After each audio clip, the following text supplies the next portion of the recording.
In 1979, over 1.2 million Irish people, one-third of the entire country, attended the Pope's visit to Phoenix Park in Dublin, the largest gathering in Irish history.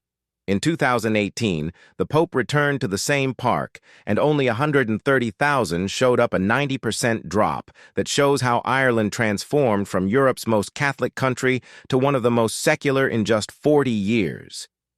In 1979, Ireland was deeply Catholic. Contraception was illegal, divorce banned, and the church controlled schools and hospitals.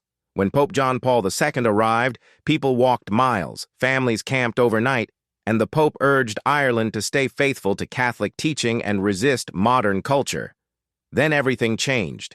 Between 1990 and 2010, investigations revealed that church-run institutions had serious problems with how vulnerable people, especially unmarried mothers and children in care, were treated.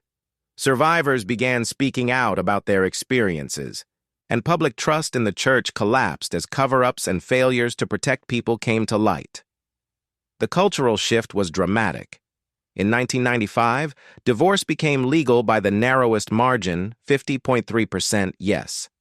In 2015, Ireland became the first country to legalize same-sex marriage by popular vote, 62% yes. In 2018, the abortion ban was repealed, 66% yes. Each referendum rejected traditional Catholic teaching, and each passed by bigger margins, showing Irish people growing more confident in making their own choices about social issues.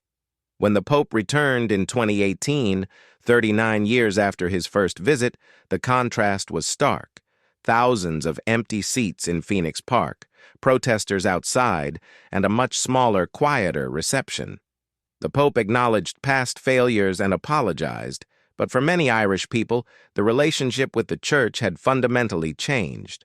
Today, over 40% of Irish people identify as non-religious. Weekly mass attendance dropped from 90% in the 1970s to under 30%. And Ireland has some of Europe's most progressive social policies on equality and human rights. Churches are closing across the country, and younger generations have a completely different relationship with religion than their parents and grandparents did. What happened in Ireland is one of the fastest and most complete cultural transformations in modern European history, from a society where the Catholic Church had enormous influence over daily life to a secular democracy where people make their own choices about values and morality, all within a single generation. If you just learned that Ireland went from 1.2 million people attending the Pope in 1979 to 130,000 in 2018, representing one of the fastest declines in religious authority in modern history, as Ireland chose progressive values and individual rights,